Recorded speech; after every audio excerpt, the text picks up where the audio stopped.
Greetings everyone, welcome to Study Smart Wala. So students, we are going to continue with the chapter 2, that is Kings, Farms and Towns of class 12th history. Okay, so happy reading with us. Let's begin with the content. So today what we are going to read in this whole chapter, the sources to understand Mauryan empire, कि Mauryan empire के बारे में हमें क्या क्या sources मिले, जिसके साथ फिर हम जाने मौर्यन एम्पायर के बारे में. What was the extent of Mauryan empire, कहाँ तक फैला हुआ था Mauryan empire. Explain the administration उस टाइम पे मौर्यन एम्पायर में कैसी थी. The emergence of the Mauryan Empire was regarded as a major landmark in Indian history. क्यों. फिर new notions, new ideas of kingship in early Indian history, ये. फिर उसका चेंजिंग कंट्री साइड और condition of villages in the early historic period. तो ये जो topics है हम आज कवर करेंगे. तो पहले टॉपिक में बढ़ते हैं सोर्सेस, कि हमें मौर्यन एम्पायर जो है उनके सोर्सेस की किससे हम पता लगा पाए कि मौर्यन एम्पायर कैसा था. सोर्सेस इंक्लूड आर्कियोलॉजिकल फाइंडिंग्स, कुछ आर्कियोलॉजिकल फाइंड्स मिले, स्पेशली हमें मिला स्कल्पचर्स, बिल्डिंग्स, मोनेस्ट्रीज एक्सेट्रा. ठीक है, ये सोर्सेस मिले जिससे हमें पता लगा मौर्यन एम्पायर के बारे में. जो मेगास्थनीज था वो ग्रीक एम्बेसडर था. किसके टाइम पर? चंद्रगुप्त मौर्य के टाइम पर थे ये. ठीक है, मेगास्थनीज, इन्होंने क्या लिखा था, एक बुक लिखी थी जिसका नाम था इंडिका. उसके अंदर उन्होंने बहुत ही ज्यादा एम्पायर के बारे में बता रखा है, मौर्यन एम्पायर के बारे में बता रखा है. तो इस बुक के थ्रू हमें पता लगा. It is the source of Mauryan information regarding the Mauryan empire. Arthashastra अगर देखा जाए तो, जो कि कौटिल्य का दूसरा नाम क्या है बताइए. कौटिल्य का दूसरा नाम है चाणक्य. ठीक है, द मिनिस्टर ऑफ चंद्रगुप्त, जो कि चंद्रगुप्त के क्या थे, मिनिस्टर थे. अब चलते हैं लेटर बुद्धिस्ट पर. जो जैन और पुरानी लेटर बुद्धिस्ट और जैन पुरानिक जो लिटरेचर थी उनमें भी, और कुछ संस्कृत लिटरेरी वर्क में भी मौर्यन एम्पायर के बारे में बहुत ही ज्यादा लिखा हुआ है. अब अगर हम अशोका की बात करें, ये मौर्यन एम्पायर में ही थे. ठीक है, अशोका रूलर, जो अशोका जो किंग आए थे, उन्होंने कुछ इंस्क्रिप्शंस लिखवाई थी, इंग्रेविंग्स करवाई थी पिलर्स के ऊपर, रॉक्स के ऊपर. ठीक है, तो वो भी इम्पोर्टेंट सोर्स है इंफॉर्मेशन का अबाउट द मौर्यन एम्पायर. ठीक है, तो ये सारा का सारा हमने क्या देखा कि सोर्सेस, कि मौर्यन एम्पायर के बारे में हमें इंफॉर्मेशन कहाँ से मिलती है. अब एक्सटेंट ऑफ मौर्यन एम्पायर. ठीक है, Chandragupta Maurya who founded the empire, Chandragupta Maurya ने ये मौर्यन एम्पायर को फाउंड किया था, फाउंडर थे. तो उन्होंने कहाँ पर ये एक्सटेंड किया था अपना एम्पायर. देखिए आप यहाँ पर देख सकते हैं, अफगानिस्तान, पाकिस्तान, ये पूरा का पूरा जो एरिया था ये किसके अंडर आता था, मौर्यन एम्पायर के अंदर. किसके अंदर, मौर्यन एम्पायर के अंदर. ठीक है, तो बाद में कलिंगा जो उड़ीसा था, उन्होंने किसने कैप्चर किया था, अशोका ने. ठीक है, तो उसके बाद उन्होंने कैप्चरिंग और ये सब वॉर्स लड़नी छोड़ दी थी. उनका धर्म परिवर्तन हुआ था. अशोका ने ये सारी लड़ाई झगड़े छोड़कर लोगों के लिए चैरिटी प्रोसेस, धामा मंत्रास को अपॉइंट करना, और फिर अपना मैसेज जो है, जो प्रॉस्पेरिटी का जो मैसेज है वो लोगों को पहुंचाना शुरू किया. तो वो बुद्धिस्ट कल्चर को, उन्होंने बुद्धिज्म को अपना लिया था, बुद्धिज्म रिलीजन को. ठीक है, चलते अब आगे थोड़ा सा जानेंगे इनके बारे में. अब लेकिन उससे पहले हम क्या पढ़ना है, उससे पहले हमें एक minute. Explain administration of Mauryan empire. Mauryan empire का एडमिनिस्ट्रेशन कैसा था. ठीक है, उधर जो मतलब अच्छे से कैसे रूल हो रहा था, कैसे क्या करते थे, वो सब आप पढ़ेंगे. देखो, 5 मेजर पॉलिटिकल सेंटर्स थे उस टाइम पे. कौन कौन से? द कैपिटल पाटलिपुत्रा, जो कि आज का पटना है. ठीक है, बिहार की capital. And the provincial centres कौन कौन से थे? तक्षशिला, उज्जैनी, तोशाली, स्वर्णनगरी, स्वर्णगिरी, स्वर्णगिरी. ठीक है, ये सारे के सारे 1 2 3 4 5 5 के थे मेजर पॉलिटिकल सेंटर्स. ठीक है, और इनके बारे में अशोका की इंस्क्रिप्शंस में भी लिखा है, अशोकन इंस्क्रिप्शन उन्होंने लिखवाया था. It is likely that administrative control was strongest in the area around capital and the provincial centers. ये माना गया जो administrative control था ज्यादातर capital और ये जो provincial centers अभी हमने पढ़े वहां बहुत ही strong था. ठीक है. These center were carefully chosen, both Takshila and Ujjaini being situated in the important long distance trade routes. क्योंकि जो ट्रेड रूट्स होते थे उसमें तक्षशिला और उज्जैनी पड़ता था, इसीलिए उन्होंने इसको बहुत ही अच्छे से एडमिनिस्टर कर रखा था. और स्वर्णगिरी को क्यों उन्होंने बहुत अच्छे से एडमिनिस्टर करा था, क्योंकि वहां से वो गोल्ड माइंस, जो कर्नाटका की जो गोल्ड माइंस थी यहीं पर थी, ये वो वाला एरिया था, तो यहाँ से वो गोल्ड को एक्सट्रैक्ट करते थे. तो आप समझ सकते हैं क्यों उन्होंने ये वाले ही सेंटर को एडमिनिस्ट्रेशन इसका बहुत ही स्ट्रांग रखा हुआ था. Megasthenes mention a committee. Megasthenes ने अपने रिकॉर्ड में कुछ कमिटीज के बारे में बताया था, और उनको बोला 6 सब कमिटीज थी, ठीक है, जो कि मिलिट्री अफेयर्स को देखती थी, मिलिट्री एक्टिविटीज को देखती थी. ठीक है, सब कमिटी में अगर बात करें, 1 सब कमिटी किसको देखती थी, आफ्टर द नेवी, नेवी को देखती थी. सेकंड किसको देखती थी, ट्रांसपोर्ट और प्रोविजन को. थर्ड देखती थी फुट सोल्जर्स को.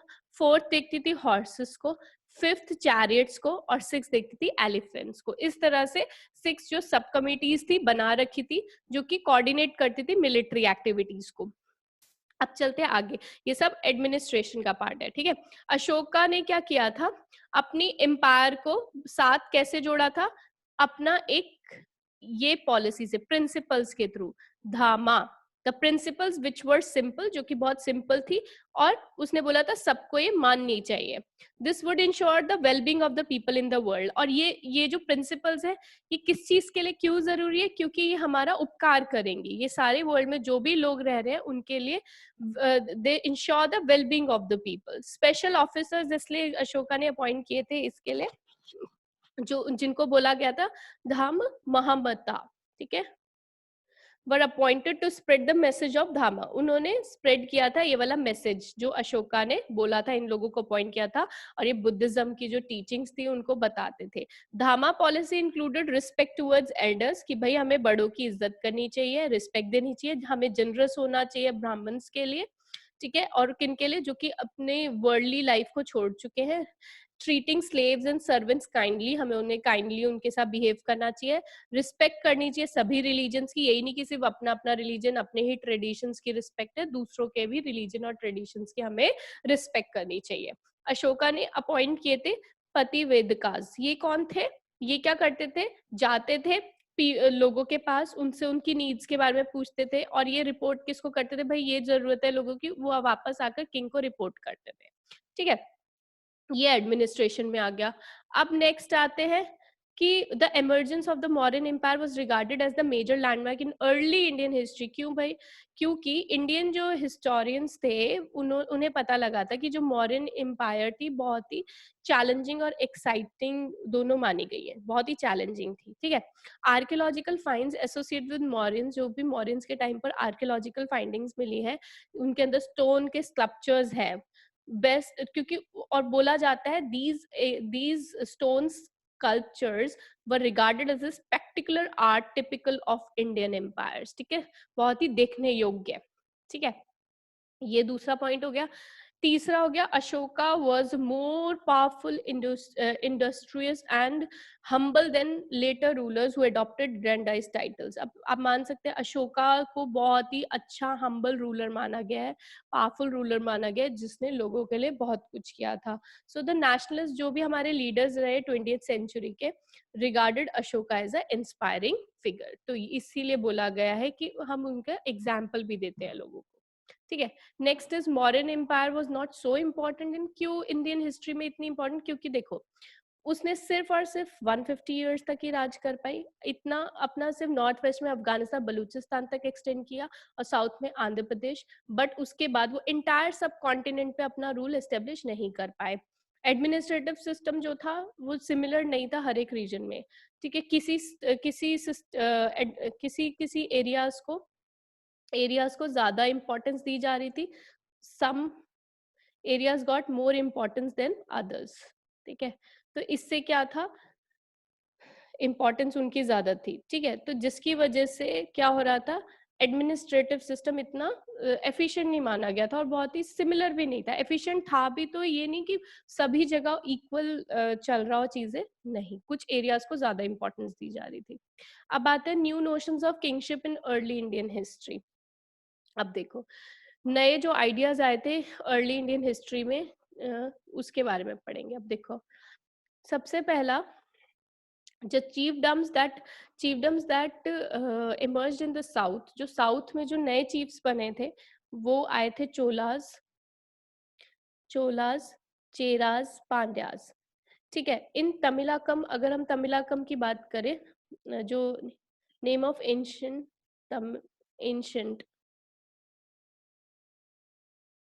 एंशियंट तमिल का नाम है, ठीक है, प्रेजेंट डे कंट्री है, तमिल प्रेजेंट डे कंट्री है, विच इंक्लूडेड, अब जो एरिया है वो आज आंध्र प्रदेश है, केरला और तमिलनाडु, इस एरिया को मिलाकर ये एरियाज बनते थे साउथ के, चोलास, चेरियाज और पांड्याज इसको रूल करते थे। ये बहुत ही स्टेबल इनका एडमिनिस्ट्रेशन था, सिस्टम बहुत ही प्रॉस्परस थे ये, और चीफ्स के अंदर अच्छे से चीफ्स उन एरियाज को बहुत अच्छे से कंट्रोल करते थे। ठीक है, अब early Tamil Sangam text contain poems describing chiefs.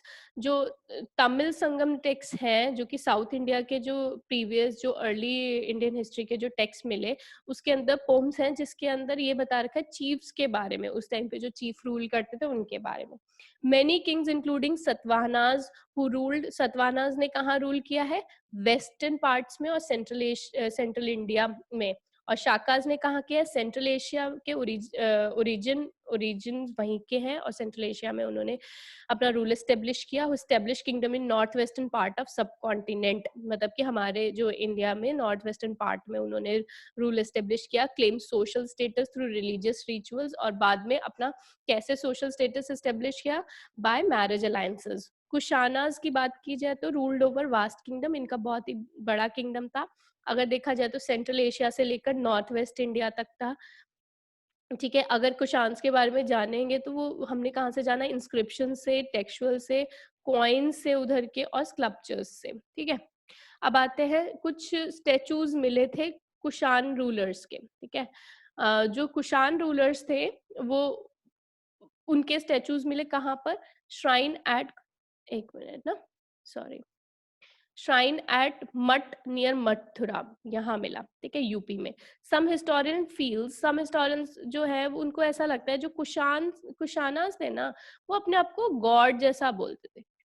ठीक है, जो बहुत सारे तो कुशान रूलर्स, उन्होंने एक टाइटल अपनाया था देवपुत्रा, कि सन ऑफ गॉड, हम क्या है? सन ऑफ गॉड है।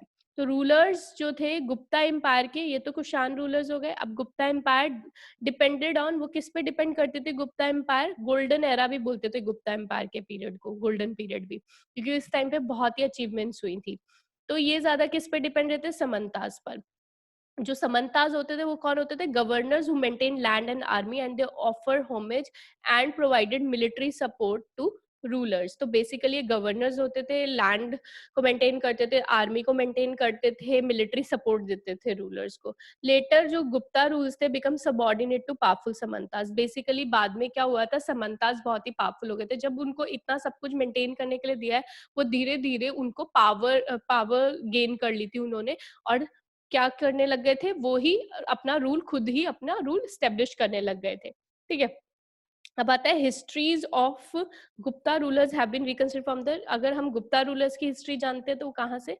लिटरेचर से, कॉइन्स से, इंस्क्रिप्शन से, इंक्लूडिंग प्रशस्ति से। प्रशस्ति, प्रेज ऑफ लॉर्ड। ठीक है, ये प्रेज मतलब कि प्रेजफुल, जो भी किंग के लिए भी लिखी जाती थी ना प्रशस्तिस, वो उनको बहुत ही ज्यादा उनके बारे में सिर्फ और सिर्फ अच्छा लिखा जाता था, और हो सकता है कुछ बड़ा चढ़ा के भी लिखा जाता। इसलिए इसको पूरी तरह से मानना is not the right method to know about the king. तो फिर भी जो गुप्ताज इनकरेज पोइट, जो पोइट्स होते थे गुप्ता, उनको इनकरेज करते थे, भाई तुम पोएम्स लिखो, हमारी प्रेज करो उन पोएम में। while historian often attempt to draw factual information from such composition, वो हिस्टोरियन यही सोचते थे कि हम इनको पढ़ के, कुछ जो हिस्टोरियंस बाद में है तो उन्होंने ये देखा, जब ये मॉडर्न एम्पायर के बारे में जान रहे हैं, तो प्रशस्ति से अगर हम कुछ फैक्चुअल इंफॉर्मेशन कैसे निकाल पाए, मतलब इनके अंदर से भी कुछ जो चीजें हमें लगता है कि सच्ची में सही लिखी गई। They found that rulers were compared equal to gods, उन्होंने, लेकिन ये सारी चीजें जब पढ़ने के बाद ये उन्हें पता लगा कि जो रूलर्स है, उस टाइम के जो रूलर्स थे, उनको गॉड्स के इक्विवेलेंट रखते थे। इलाहाबाद पिलर इंस्क्रिप्शन में देखा जाए, उसको प्रयाग प्रशस्ति भी बोलते हैं, ठीक है, हरिसेन ने लिखा था। हरिसेन कोर्ट पोएट था समुद्रगुप्ता का, संस्कृत में लिखी गई है। तो समुद्रगुप्ता वाज कंपेयर, उस प्रशस्ति में समुद्रगुप्ता को गॉड से कंपेयर कर रखा है कि गॉड जैसे हैं। ठीक है, अब आप देख सकते हैं मैंने कुछ इधर बता रखे सतवानास, ठीक है, चोलाज, पांड्या किंगडम, ठीक है, कुषाण एम्पायर, ये देखो कितना एक्सटेंडेड है। ठीक है, अब चलते हैं आगे। देखिए, चेंजिंग कंट्री साइड और conditions of villages in the early historic period, popular perceptions of kings. ठीक है, अब देखो, historians have tried to reconstruct life in the countryside with the help of the Jatakas and Panchatantra. Historians जो आए बाद में, मतलब मौर्यन एम्पायर के बारे में जानने के लिए उन्होंने स्टडी की, तो वो इन टेल से, जो स्टोरी टेल पंचतंत्र लिखी गई, जटकाज लिखे थे, तो इनके थ्रू वो जानने की कोशिश की। Many of these stories probably originated as popular oral tales. ठीक है, और कुछ कुछ तो बहुत ही और मतलब मैं किसी को कहानी सुना रही हूँ, टेल्स बता रही हूँ, तो वैसे वैसे रही, लेकिन बाद में क्या हुआ, उनको राइटिंग में तब्दील कर दिया गया, मतलब उनको ओरल टेल्स को कन्वर्ट कर दिया गया राइटिंग में। एक स्टोरी है बहुत ही नोन है, जो कि किससे है, known as Ganda Tindu Jataka. Describe plight condition of, मतलब condition of subjects of a wicked king, जो क्रूअल किंग है उसके अंडर जो उसके जो सब्जेक्ट्स है, मतलब जो लोग उसके अंडर है, उनकी दशा को बताते हुए है ये टेल।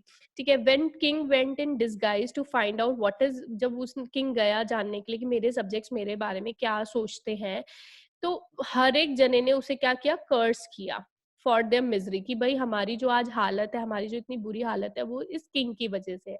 और कंप्लेनिंग, और कंप्लेन किया उन्होंने कि जो रात में तो हमें रॉबर्स लूटते हैं और दिन में हमें टैक्स कलेक्टर्स। ठीक है, और हमने इस सिचुएशन को बचने के लिए इस विलेज को भी छोड़ दिया and went to live in the forest, और हम कहाँ चले गए, फॉरेस्ट रहने।